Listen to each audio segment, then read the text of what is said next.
Con todas y todos, bienvenidas a Casa de la Literatura Peruana. Continuando con el noveno encuentro de narradores gráficos, queremos iniciar esta entrevista al maestro Jorge Monterrey, que estará a cargo de Javier Prado. Para contextualizar, queremos este año el Casa de la Literatura le rinde un reconocimiento a Jorge Monterrey, Monty, por la destacable carrera que él ha desarrollado como historietista. Entonces iniciamos esta entrevista y luego vamos a tener otras sorpresas más. Fuertes aplausos para Javier Prado y para el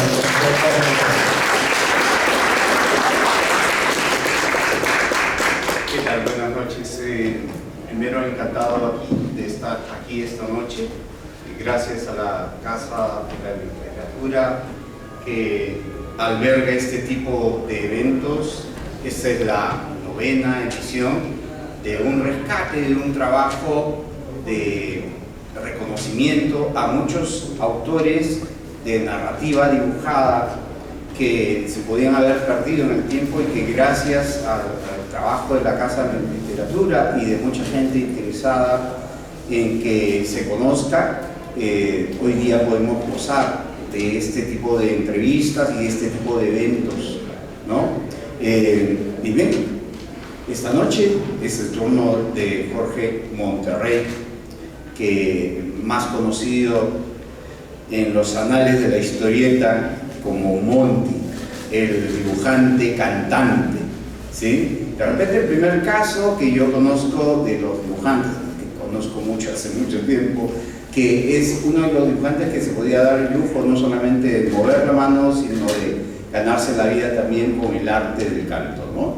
¿Sí? Y vamos a hacerle y vamos a conversar con él y escuchar de su propia voz, ¿sí? Que nos cuente cómo así, ¿no? ¿Cómo arrancamos? ¿Cómo empieza tu interés por el arte? Cuéntanos un poco.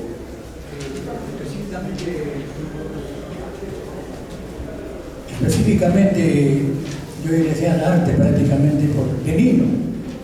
De 6 o 7 años yo vivía en Arroyo y tenía las tizas que sobraban de la escuela, y en el callejón donde yo vivía era pues el cemento, y ahí es donde yo dibujaba todas las cosas que se me venían a la idea, y ahí estaba.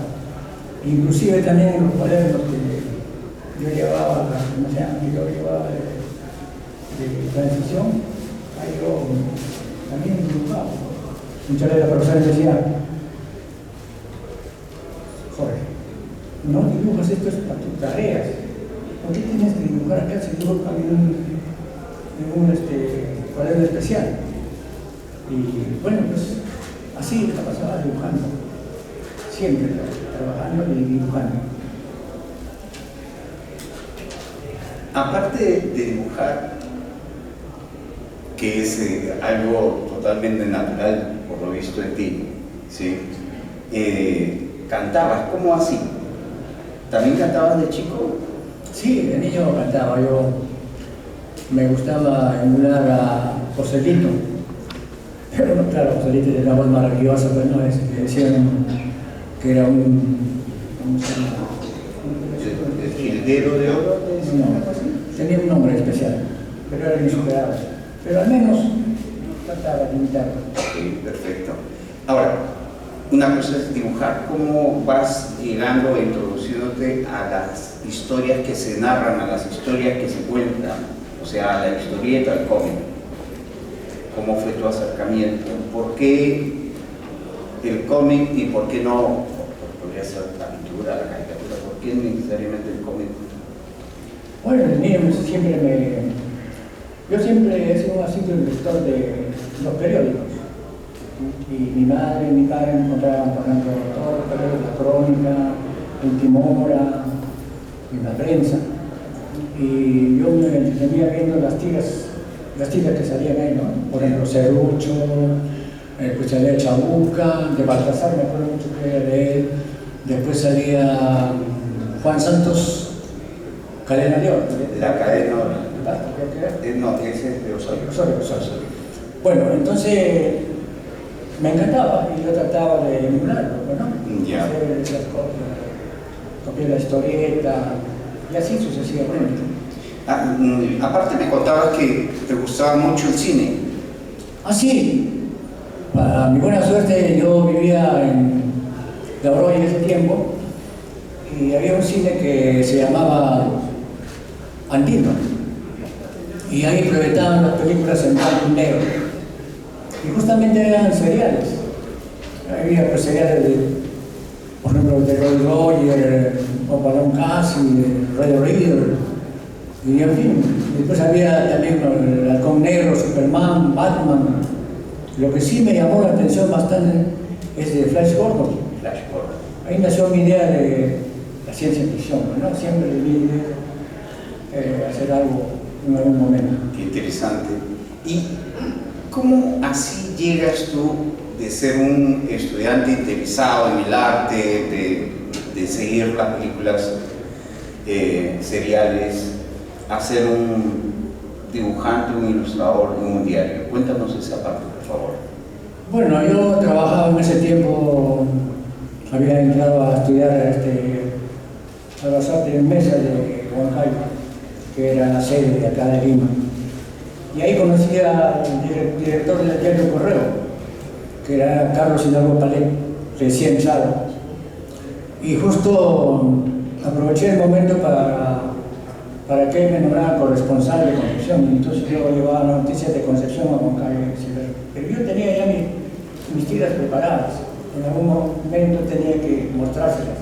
Y esperé el momento adecuado, el momento preciso, y se las mostré. Aquí interesante, eso quiere decir que llegaste como corresponsal, ¿cierto? Pero ya tenías pensado presentar tiras que habías hecho.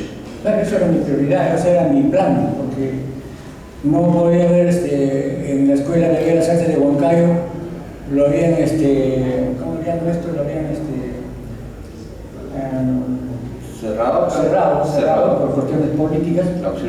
Clausurado. Entonces, yo no podía, ya no tenía ese chance, ya no podía hacer lo que yo quería, ¿no? El dibujo, el arte. Así que dije yo, el único medio que puede darle la importancia con respecto a lo que yo siempre he planeado cantar, justamente de historietista, que era entrar a un diario. ¿Cuál fue tu primer encargo como dibujante en el diario? ¿En Correo? Sí. ¿Fue una adaptación de Los Huancas? Sí, en la adaptación. Cuéntanos un poco de eso. Yo saqué eso de una revista de Waldemar Espinosa, se llamaba, creo que el editor, el que había escrito sobre la historia de los Huancas. Y ahí prácticamente se expresó todas mis ideas, me sentí bastante bien haciendo esa historieta, ¿no? Y sobre todo tratando de mostrar al público esa historia, ¿no? Que la gente no conocía en ese tiempo, cómo ellos, los Huancas, habían hecho su vida y cómo también habían estado quizás en guerra con los incas, ¿no? Entonces todas esas cosas se los conté. La famosa defensa huanca, ¿no? ¿El formato era de página, de tira cómica? ¿Cómo? No, era de tiras. ¿De tiras? Tiras. O sea que eran tiras diarias. Tiras diarias. Qué interesante. El trabajo de tiras diarias sí, pues, siempre es bastante interesante porque siempre hay que tener una narrativa que deje en suspenso esas historias, ¿no? Claro. Y claro, eso es en el Huancayo mismo, el diario El Correo. Así es. ¿Cómo se da tu salto del diario Correo de Huancayo hacia la capital? ¿Nos podrías contar de eso? Ah, claro, me acuerdo mucho que un día llegó un primo mío que tú lo conoces, Hugo González, también, que es un gran dibujante y ilustrador. Él llegó, cuando yo vivía en Concepción, llegó a visitarnos con su esposa y vio mis dibujos. Le encantó, le gustó, me dijo, ya cuando se despedía me dijo, Jorge, yo te voy a llamar, pero tú te vas a venir a la hora que yo te llame, tú en ese instante agarras tus cosas y te vienes para mí. Y efectivamente al mes me llamó. ¿Qué edad tenías en ese momento? Ponnos en autos. 18, 19 años más o menos. Ok. Y justo agarré todo, pues, mis cosas ahí en una mochila y salí de ahí nomás. De Huancayo a Lima. De Huancayo a Lima. Cuéntanos esa etapa de... Bueno, Sí. bueno, lo único que te puedo decir lo que lo susceptible en ese momento fue que mi madre no quería que yo me vaya de allá. Y me acompañó hasta el carro, A la terminal. hasta el ómnibus, y me dijo que me quedara, que de alguna forma como corresponsal estaba bien ahí, podíamos seguir ahí disfrutando la vida ahí en la casa, Pero... en Concepción. Y yo vi sus lágrimas de mi madre en ese momento, su tristeza, su pena, y yo le dije, mamá, acá en Concepción no voy a hacer lo que yo quiero hacer allá. En Lima sí, en Lima sí. Perdona, mamá, yo voy a venir siempre, no te preocupes. Y así salí. Llegué a Lima a primera hora, como me dijeron, ya me esperaba Lima en La Rosa, ¿no? Hugo González, Nelson Ruiz. Y de hecho, ya pues me presentaron y me dijeron para poder dibujar. Quiero estar en ese momento en que tú llegas a la redacción, ¿cierto? Y te recibe el director, ¿sí? Era un diario más grande, diferente. ¿Cómo lo veías? ¿Qué recuerdas de eso? Es cierto, por ahí dice que llegaste en terno y con corbatita Michi, porque era un poco del estilo. No, con corbatita Michi no, simplemente fue así, bien vestido, ¿no? Bien vestido, claro, porque había que estar bien vestido. Había que estar bien vestido. Y sí me recibieron ahí, pues, ¿no? Bien. ¿Cómo era trabajar en un diario en esa época? Estamos hablando de los 70. ¿Cómo era una redacción por dentro para el dibujante? 72 fue el año 72. 72. 72, sí, ahí llegué a trabajar. Bueno, por esa época, Lino de la Rosa Rosada había venido, que había estado trabajando también en Expreso.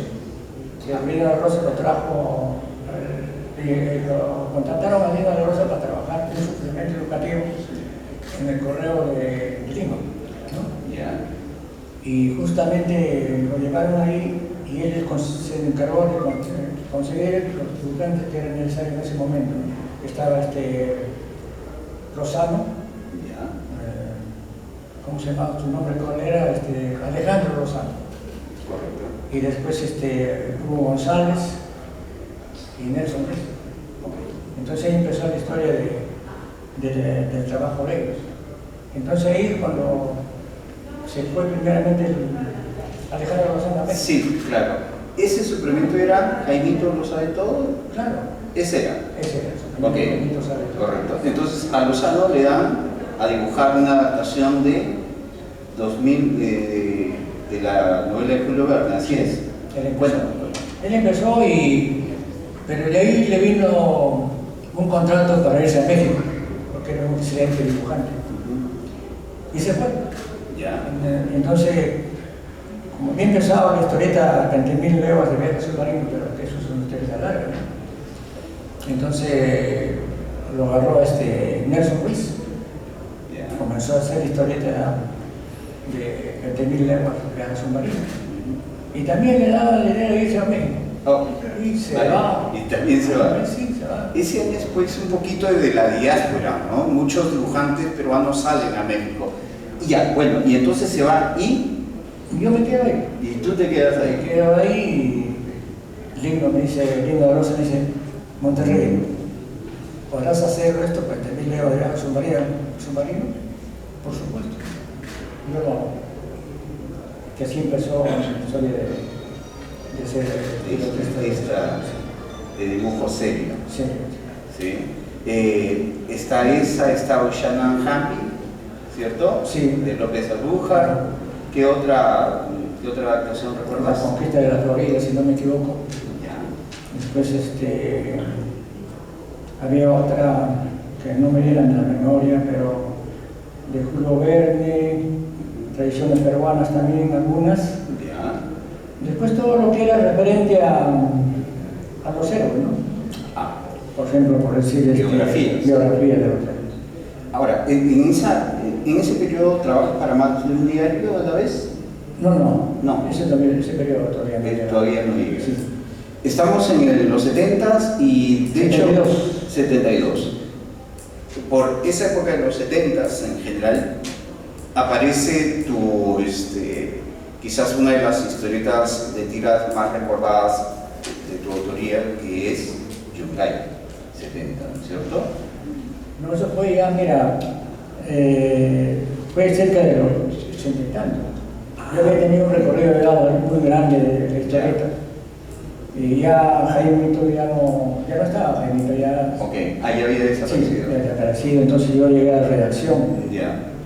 Y trabajaba haciendo esos machotes. Los machotes. Sí, tenía que armarla con gel líquido. Con gel líquido. Y bueno, también trabajaba en Expreso.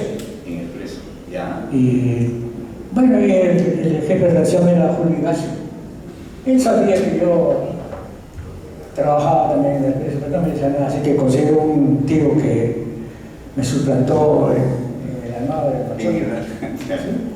Y yo me iba trabajando a Expreso. Cumplía mi labor y nuevamente volvía ¿cómo se llama? A correo. Ya. También estuviste en la crónica. También estuve en la crónica. Esa fecha me acuerdo mucho que estaba allá. Justamente estaba trabajando con Carlos Hidalgo Palet, que había llegado a ser jefe de redacción del diario Correo de Lima. Ya. Y yo estaba en la redacción. Y hacía todos los trabajos de la editorial. Y muchos dibujos también de políticos. Así que esa fecha con Charlie Hidalgo, lo que ya te conté, ¿no? Sí. Que ya yo hacía ese trabajo y con los pegotes, ¿no? Y de ahí es donde más o menos... Sí, quería volver, si me disculpas, al asunto de Yungay, ¿no? El Yungay es una historieta que interesantemente habla de ecología en esa época, cuando el tema ecológico no era como muy popular, ¿no? Claro. Y ¿recuerdas un poco de Yungay? ¿Cómo la concebiste? ¿Cuál era tu idea? En general, si mal no recuerdo, se trata de extraterrestres que tratan de prevenir el suceso del terremoto del 70, ¿es así? Sí, yo estaba ese tiempo, era el 70, bueno, eso fue más o menos el 71, cuando... ¿El de 74 creo que fue? No, cuando devolvieron los bienes a sus dueños. Ah, ya. Y ahí estaba trabajando, bueno, obviamente estaba Croce, estaba Roberto Castro y yo. Correcto. Y nos dieron un espacio, anunciaron entre bombos y platillos que iba a haber unas historietas peruanas ahí, ¿no? Mías. Así que así empezó la historia. Y yo tenía ya siempre metido en mi mente a Flash Gordon. Pero yo también estaba pensando en el aspecto por el medio ambiente. Siempre me preocupé por eso, porque te contaba que yo vivía en Concepción. Claro. Ese sitio tan maravilloso de Concepción, tan bello, ¿no? Estábamos en contacto con la naturaleza. Todo era hermoso ahí, muy interesante, ese pueblo tan querido por mí. Entonces cuando yo llegué a Lima ya las cosas eran diferentes, ya los ómnibus, cosas, había siempre contaminación.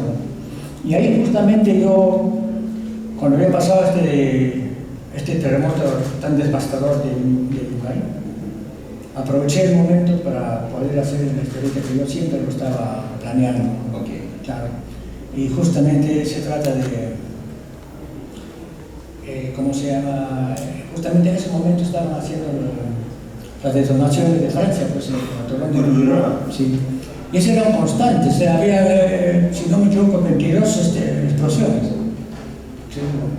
Y justamente ahí estaba este periodista ¿cómo se llama? Que tenía un seudónimo de Craxo.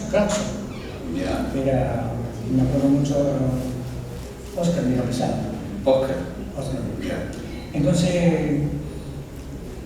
y ahí es donde yo saqué la idea de hacer una historieta que unos extraterrestres, humanoides, llegaban del otro planeta gemelo de la Tierra, como para prevenir ese terrible hecho.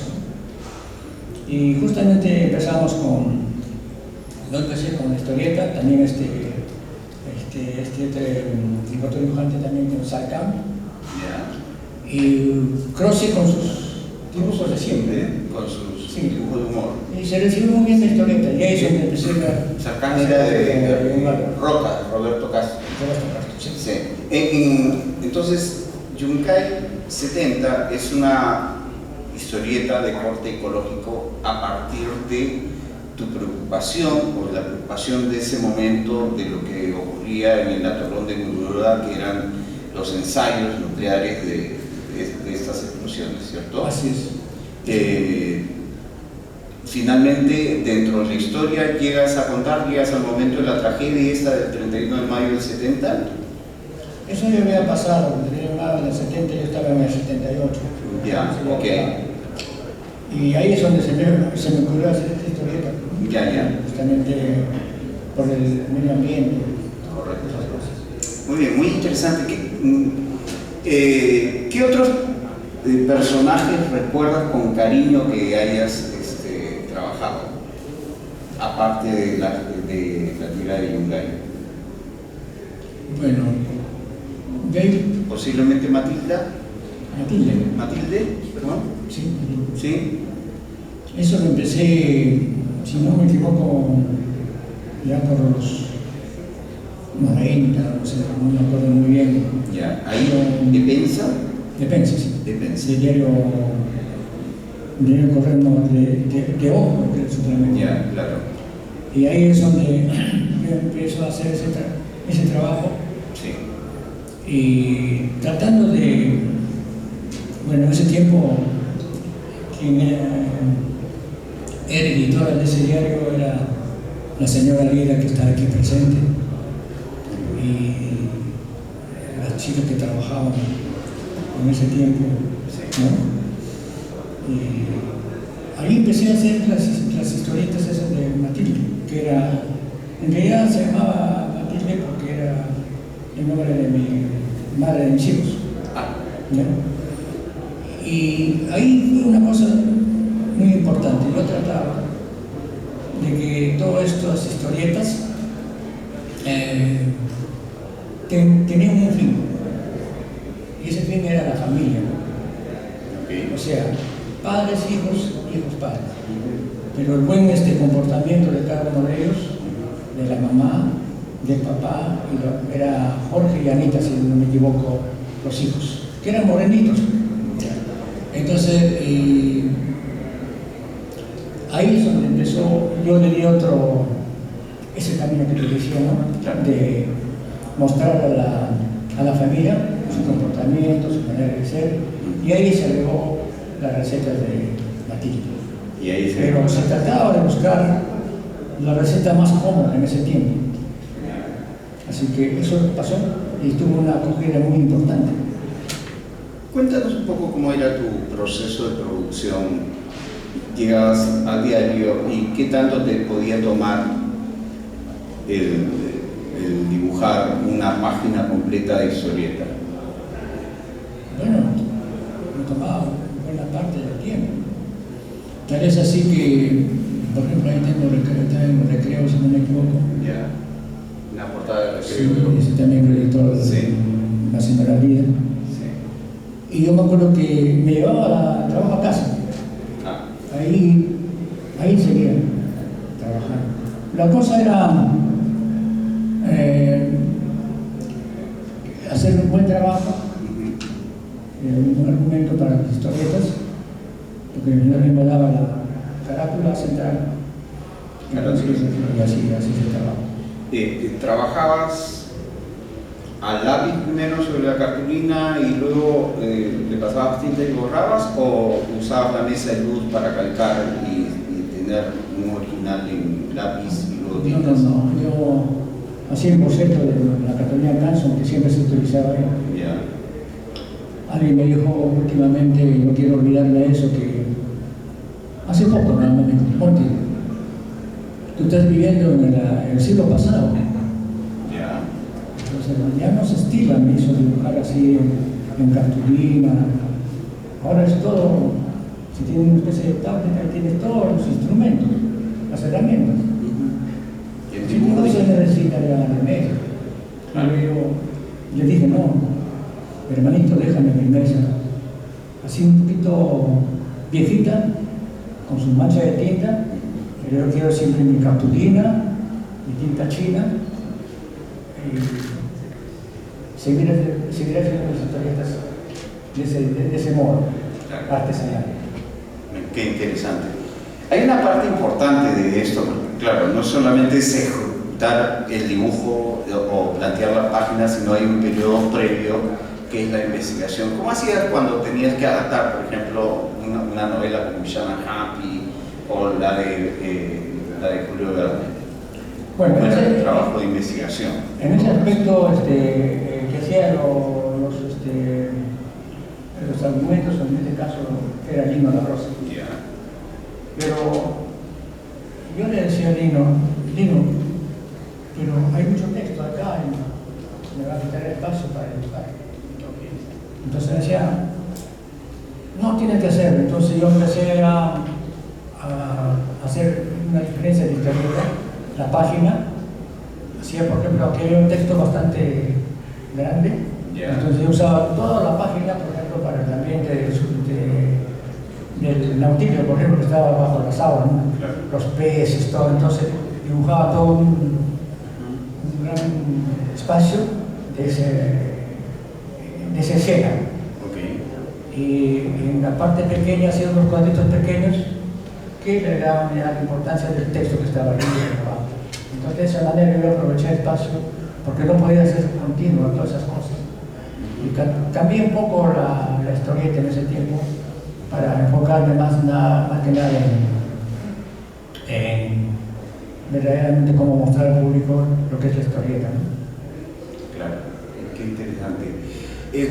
Tú también eres un testigo de primera mano de cómo en algún momento Epensa reúne toda una playa de dibujantes notables para el periodismo y para la gráfica nacional. Estaban casi todos ahí, Rosen, Cayo, Carri, ¿sí? Mejía, Rasco, Fernando Mamani, ¿cierto? Tú, y me quedo corto, creo que me estoy hablando de Loaiza y un par de más, ¿no? ¿Cómo era trabajar en grupo, así, en una redacción con tantos dibujantes? ¿Cómo era eso? Fantástico. Fantástico. Sí. ¿Recuerdas alguna anécdota en general o en particular de cómo eran esas jornadas? ¿Sí? Bueno, inclusive llegamos a trabajar también ahí es un solo departamento, una sala grande, amplia, y ahí también estaba el suplemento tarea del hogar. Al otro lado estaban las mesas de los otros dibujantes, como Mejía, todo. Llegamos a ese momento. Pero fue fantástico porque entre bromas y bromas, ¿no? Lo que me gustaba mucho escuchar las peleas que tenía Cross y Cayo Pinto siempre vacilándose, mostrándose, ¿no? Siempre haciendo las bromas Cayo Pinto a Cross y Cross haciendo las bromas a Cayo Pinto. ¿Te puedo contar una anécdota? Sí, por supuesto. A eso iba. Bueno, una vez vino un primo mío de Concepción trayendo miel de abeja. Y tú sabes que en Concepción es naturaleza viva, ¿no? Y sobre todo es miel pura. Claro. Entonces trajo y yo pues quise pasar y compartí con todos mis amigos y compraron. Cari también compró 2 porque le gustaba hacer dulce. Bueno, la cosa es que compraron todos. Yeah. Entonces vino Cayo y me dijo, miró así con desprecio, ¿qué va a ser pura esa miel? La miel de mi tierra, de Arequipa, eso es miel. no de Huancayo, de Concepción, eso no es nada. Y se fue, pues, así era, así era, claro, sí. Y nosotros los Él tenía eso, sí. Así que se fue un rato y salió, como siempre salía, creo que a comprar papas.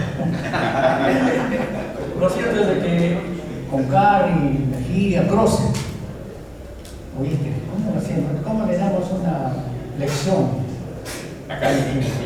Y si no me equivoco, Carri tenía un shampoo. Ok. Un líquido. Y él tenía que bañarse para salir, ahí no siempre estaba así bien vestido Carri. Entonces me dio ese champú que justamente tenía el color. Ya. Justamente el color. Y que así que en una tacita pusimos el champú. Y llega Cayo con su pancito. Entonces yo le digo, Cayo, ya yo reconozco que tu miel de allá del equipo es la mejor de todo el Perú. Pero por favor, prueba eso.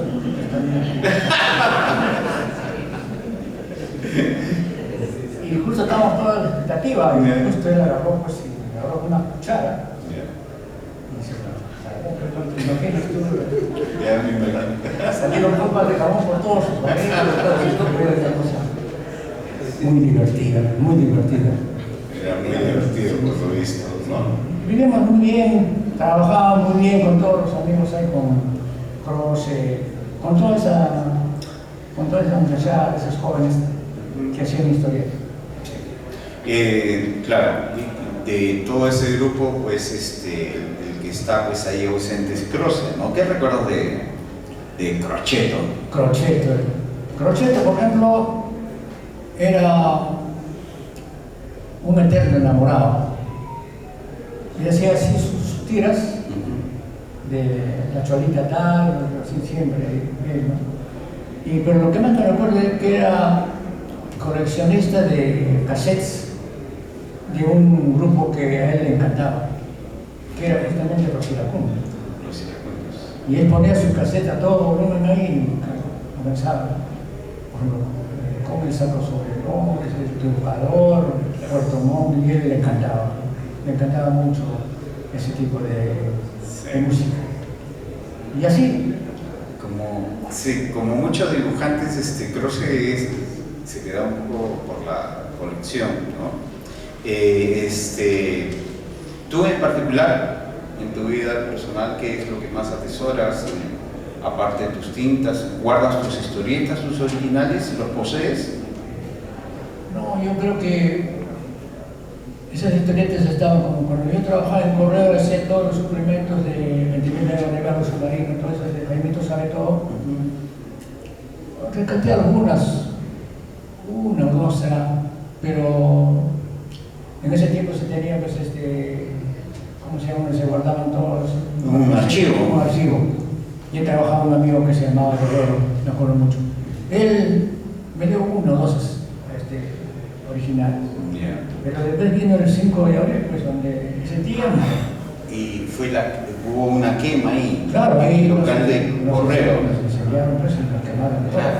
Y justamente esta parte de la mano para de Washington, para Washington y para Wilson. Yeah. A este lado está la máquina, si no me equivoco, era la Bosch, se llamaba esa marca. Yeah. Y en las bobinas, pues, eran gigantes también. Y por ahí alguien le echó gasolina y se prendió, pues, ¿no? Se quemó toditito el archivo, todo y se quemó todo. Porque Lino Larrosa tenía unos, de Jaimito tenía unos compendios, tenía unos pastados, de todas las historietas, de todo. Claro. En esa época la política normalmente editorial de los diarios era quedarse con los originales, ¿sí? Porque supuestamente habían pagado ellos la mano de obra y el papel en que se dibujaba, ¿no? Evidentemente los autores no estamos de acuerdo con ellos, ¿no? ¿Sí? Pero así se perdieron muchos originales, me imagino, muy valiosos, ¿no? ¿Sí? Tú has estado en el local entonces primero de Wilson, y luego de ahí se mudaron, ¿no? De Penza se muda, cuando pasa esto, se muda a otro local. Sí, ya si no me equivoco, fue en La Victoria. Si alguien me puede recordar. Claro. Claro. Sí, hay una doble mudanza ahí. Sí, justamente. Ahí es donde empezamos a hacer estos suplementos de tarea de hogar y también ojo para estudiantes y después recreo. Ya bajo la batuta la señora aquí presente aquí. Y eso duró tiempo, creo que duró 8 años, no sé cuánto tiempo, pero Ya. nos estuvimos trabajando. Claro, tienes una carrera bastante dilatada y notable, y siempre has sido una persona que ha trabajado duro en esto de hacer cómic, historieta. Hacías también política, ¿no? ¿Ya hacías caricatura política o Sí, montigrafía la llamabas? Sí, efectivamente. ¿Recuerdas un poco de eso? ¿Nos puedes contar? Yo me acuerdo que en esa fecha ya había, bueno, la política había entrado al periódico y justamente del diario Correo, y ya pues las cosas no estaban bien, y justo yo trabajaba también en ese tiempo en la Crónica, y en la Crónica estaba Pablo Troil de director. Entonces le hice el comentario que no estaba bien yo en el Correo. En ese tiempo ya no estaba ya en el suplemento, estaba en redacción. Así que resulta de que justamente en ese momento pasé al diario La Crónica por invitación de Pablo Troil. Me dijo, Monty, no te preocupes, que va a haber un nuevo periódico que se va a llamar El Observador. Y cuando en ese periódico es donde Pablo Troil me lleva a trabajar ahí, y ahí empiezo con muchas vueltas haciendo política, así historietas, o sea, ¿cómo se llama? Figuras políticas ¿cómo se llama? De ese tiempo de Belaúnde, porque recuerdo muy bien que el diario El Observador era contraria a la política de Belaúnde. Sí. Y ahí también sucedió en esa época el suceso lamentable y que nos llevó a todos al fondo del corazón de la matanza de Uchurajarco, ¿no? Claro. Sí, eso fue esa época. Y me acuerdo que yo hacía, ¿cómo se llama? Dibujos políticos. Bien. Y justo estaba trabajando bien, ¿no? Normal. Y yo hice un cuadro como había una polémica en el diario contra Belaúnde y todos sus ministros. Yo, dicho sea de paso, con todos sus ministros de Belaúnde jugaba, ¿no? Y en ese tiempo, inclusive, más graciosa pues fue claro, fue el presidente de la comisión de investigación ¿sí? Entonces yo más o menos hice una caricatura, fue la última. Porque hice una caricatura a Belaúnde, como Belaúnde entrenaba la lámpara siempre a todos los pueblos. Esta vez hice a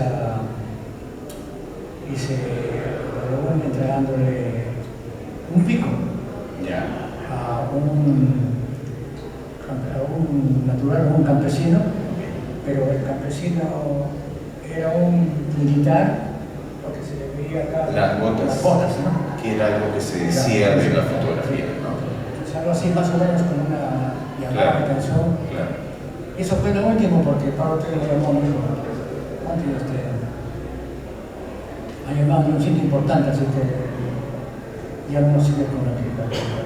Esto es demasiado mortazo. Así terminó. ¿Tu caricatura política? Sí. Bueno, trabajar en caricatura política siempre se camina al filo, pues. No, que ahí nomás delincuente, ¿no? Bueno, sucedió otros hechos tan terribles como los periodistas. Que a poco tiempo yo no se quería para hacer cómic. Ya. O sea, hacer historietas, o sea, será un suplemento especial de cómics. Claro, sale en El Observador. Sí, en los Claro, sale un suplemento especial de cómic, ¿no? Sí, así es. Claro, claro. Justamente le participa mucho Sayán. Ujú. Dije, Sayán, vamos a hacer una solicitud.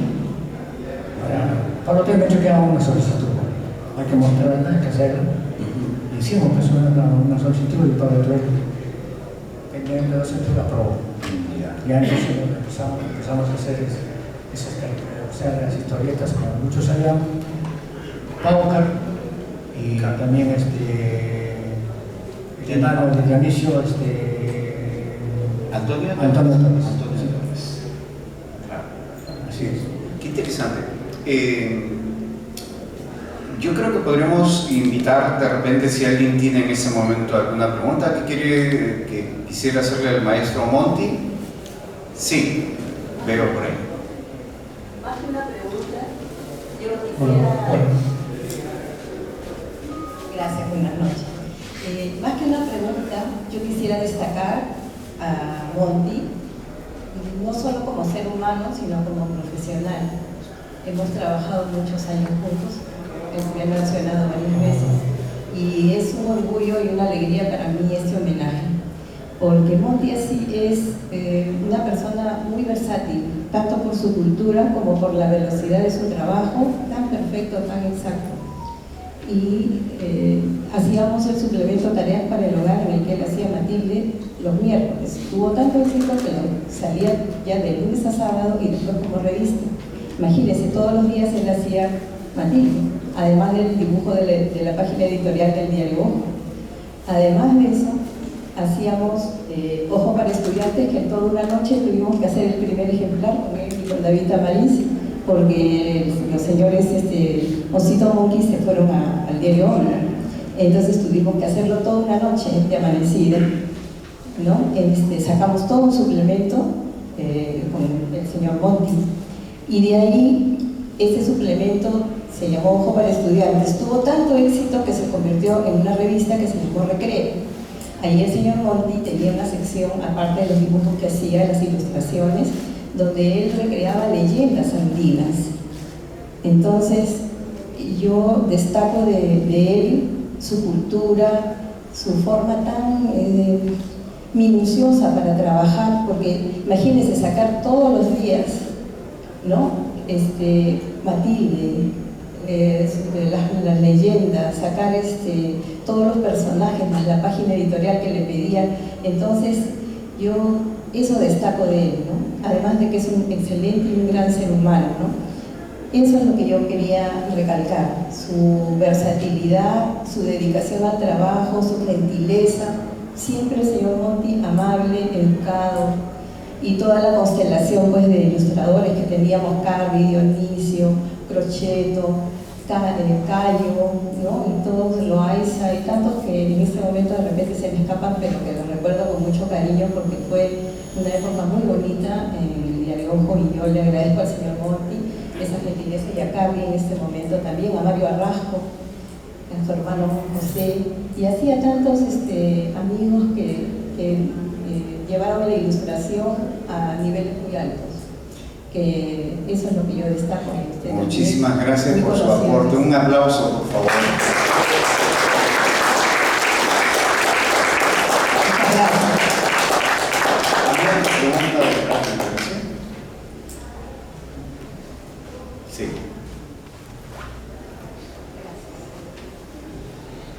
Muchas gracias. Más que una pregunta para el amigo, el hermano Jorge Monterrey Monti, unos pequeños versos que lo he titulado Conversando. Monti, en este día tan festivo para tu entorno, un honor. Este reconocimiento aniversario es motivo de alegría y reflexión con fervor. Por ser un referente proverbial de tu gente que te estima,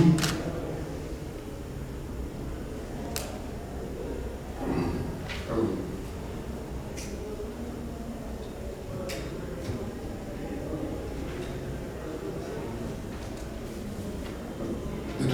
estima, tu vocación polifacética e integral en afectos no escatima. Fue justa tu nominación, no hubo duda, objeciones ni enredo. Se coincidió en cabal elección el premiar tu trayectoria con denuedo. La providencia y el arte nos vinculó en el tráfago de la vida. Y fue así, pues, que se dio la mutua admiración que no se olvida. Dicen que el de amigo carece, prueba que no lo merece. Refrán que no es tu caso. Por eso, Monty, venga un abrazo. Que el Altísimo te ilumine y ampare, al igual que nuestro San Martín de Porres Moreno, la bendición por siempre te depare.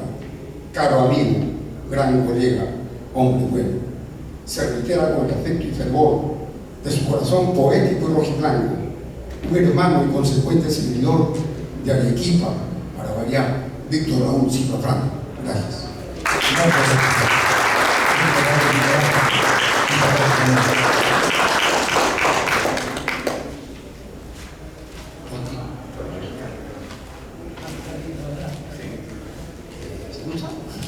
No se escucha. ¿No se escucha? Hola. No quieren que hable a tu cara. Tienen temor a las confesiones. Ahora sí. Así es, ya. Ok. Yo quiero agradecer a Monty, sinceramente, porque me ha cuidado esos años que estuve en Epensa como un padre. Siempre me ha cuidado, dándome consejos y cuidándome de todo, ¿no? Bueno, he sido, como lo dije hace poco cuando presenté a Simeón, ¿no? Me parecía el personaje demasiado. Entonces, Monty siempre, él era el amigo, mi confidente, y ha sido muy sincero conmigo en las buenas y en las malas, ¿no? Y lo conozco desde los 90, que lo conocí, no nos hemos despegado. Hasta hemos estado viviendo casi juntos, hemos sido vecinos. Y bueno, ahora ya se fue más lejos, ¿no? Pero igual, este homenaje era justo y merecido desde hace muchos años. Lo veníamos reclamando y pidiendo, ¿no? Hasta que se dio. No fue el primero, porque ya hubo un homenaje anterior en un local que se había hecho hace más o menos 6 años, que lo organizamos junto con Javier Peralta y otros colegas más, ¿no? Por su trayectoria, ¿no? Por sus obras, que ha dejado un legado eterno, ¿no? Como dice la doctora Lila Valencia, quiero saludar también a la doctora con mucho cariño, a mi gran amiga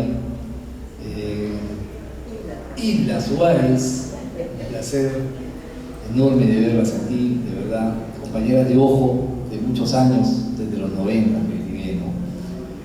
Entonces, la verdad, me siento contento, feliz de verdad de haber celebrado este homenaje con un gran amigo, no solo colega, sino amigo, así con letras mayúsculas. Hemos compartido muchas anécdotas con Osvaldo, ¿no? Que éramos inseparables. Y claro, Mejía, pues, sí, los mutantes, una leyenda, los mutantes, ¿no? Algo anecdótico, esa época, bueno, hay tantas cosas que recordar, interminables historias que se quedaron allí en Epensa y están en nuestra memoria, ¿no? La verdad, la pasé bien esos 18 años, y yo siempre, son mis hermanos, ¿no? Son mis hermanas, y nunca dejo de recordar mucho porque ha sido mi casa, Epensa, y será siempre, ¿no? Yo trabajo en el diario Tromen actualmente, pero no es lo mismo. Entonces, recuerdo a Monty, recuerdo a Epensa, recuerdo a la doctora Lida, recuerdo a Hilda Suárez, recuerdo a Epensa siempre. ¿Verdad? Me siento nostálgico de aquellos tiempos que han pasado, ¿no? Y han pasado rápidos, muy rápidos. Como quisiera regresar nuevamente, volverlo a ver la Croce, a Cayorate, esa salida que teníamos ahí en el segundo piso, en el tercer piso, con toda la gente, ¿no? Con toda la Peña 11, la Peña del Juego, entonces Cardel, ¿no? Cardel ha estado acá hace poco también. Ha sido bonito reencuentro, lo llevamos a tu casa, ¿recuerdas? Lo llevamos a Cayorarte también, le dimos la sorpresa a Monty. Nos organizamos todo y nos fuimos hasta La Molina. Y la pasamos bien, toda una tarde muy amena con Monty, que caramba, se olvidó, nos fuimos, pero él quería cantar, pero fue tanta la emoción que no llegaste a cantar nada. ¿Te acuerdas que nos fuimos, o sea, más hablamos, recordamos tantas historias? Y ahora quisiera que cante.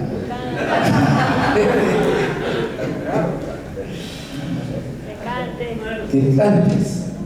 Bien, muchas gracias. No, gracias a usted, gracias Javier, gracias a... Sí, ahí un aplauso para Carlos.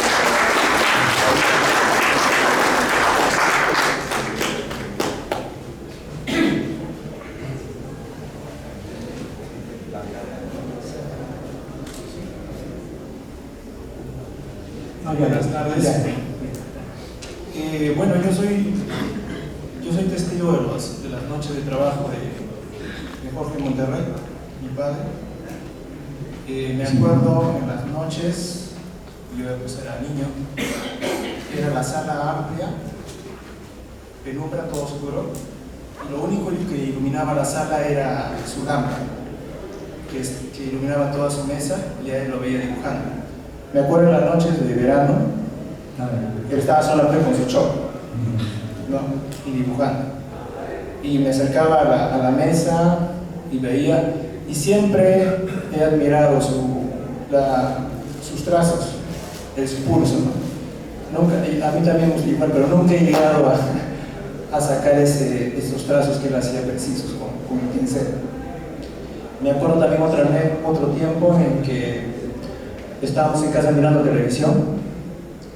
Este es un recuerdo un poco triste. Estábamos mirando televisión y de pronto eran tiempos difíciles, ¿no? Y comunicaban. Y estaban anunciando la muerte de los periodistas. Y yo a mi papá, una cosa que yo sé que mi papá no tenía miedo a nadie. Así será bajito, pero no tenía miedo a nadie. Una vez cuando hubo un delincuente que estuvo por el barrio, él fue el único vecino que salió a convencer a ese drogadito que se vaya. Fue el único valiente, habiendo policías en mi casa, en mi barrio, en mi paseo. Habiendo policías, él fue el único que salió. Él no tenía miedo a nadie. Yo no le había visto a mi papá nunca llorar. Cuando salió comunicado y mencionaron a Mendívil, mi papá dijo una lisura. Carajo, hasta que lo hicieron, no sé qué pasó. Algo así dijo. Volteé y lo vi a mi papá quebrado, porque se le había muerto un hermano. Bueno, ese es el aporte que quería hacer. Yo estoy muy orgulloso de mi padre. Conozco el trabajo, él muchas veces me ha llevado sin el permiso de algunas personas, me ha hecho ingresar a las redacciones, y la verdad que así como escriben algunos escritores, periodistas y escritores, las redacciones son la verdad que un mundo para escribir mucho, ¿no? Para graficar mucho. Lindos tiempos, papá, que hemos vivido contigo. Me has hecho conocer la redacción de Correo, la de la noticia también, ¿te acuerdas, papá? Sí. Sí, entonces, papi, muy orgulloso de ti.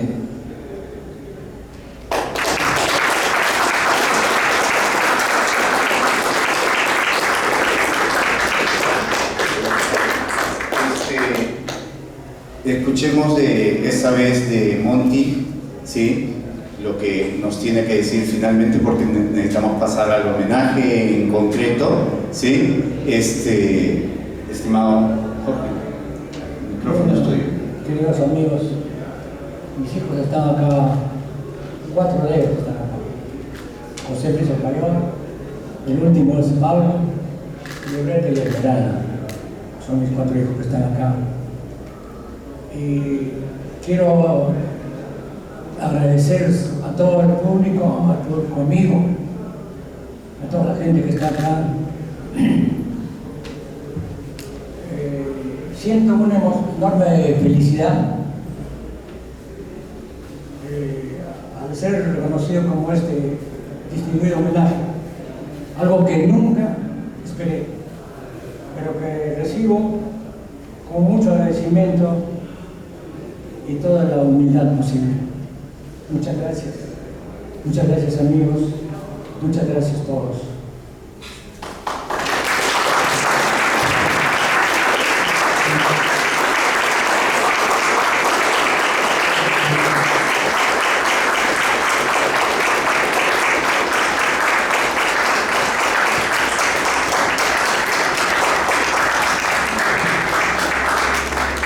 Nuevamente, buenas noches a todas y todos. En nombre de Casa de la Literatura Peruana, de nuestra directora Karen Calderón Montoya, queremos este año reconocer el trabajo que ha realizado Jorge Montoya, artista que se inició como periodista en el diario Correo de Huancayo, donde publicó la tira Los Huancas. Luego en Lima realizó historietas como la adaptación de 20.000 leguas, de Viaje Submarino, de Julio Verne, Xanajampi, de López Albuja, El alma de la quena, de Arramba de Lomar, entre otros. Desarrolló también historietas biográficas como la de Miguel Grau, Andrés Avelino Cáceres y muchos otros héroes nacionales. Participó en suplementos educativos como Recreo y como otros que ya lo han mencionado. Autor de la tira de Yungay 70, donde trabaja la ciencia ficción, así como también la conquista de la Florida. Realizando personajes también como Peñafiel y Matilde y su cocina en el diario El Observador. Hizo caricatura política en el diario Ojo y ilustra la página Magali Moro. Por su destacada trayectoria, nosotros queremos entregarle un pequeño presente que realizó la artista Carmen García. Quiero entregarle este pequeño personaje de usted que le han hecho.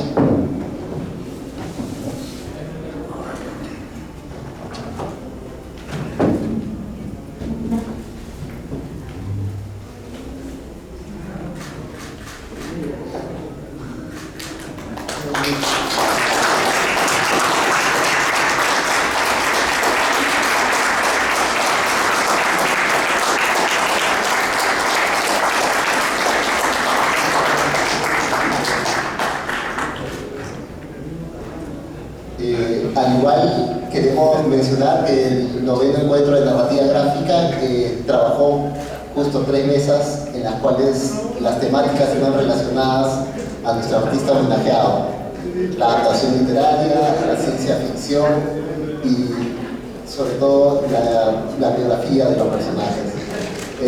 Agradecemos a Javier Prado por haber estado participando en la mesa.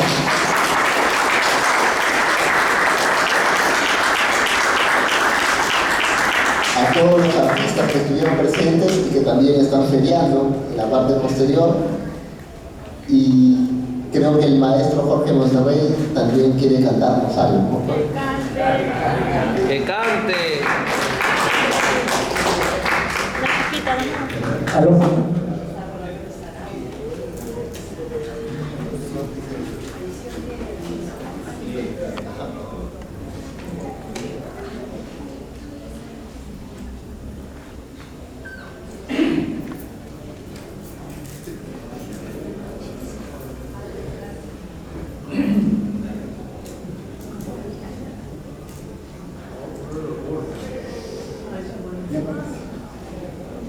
No necesito eso.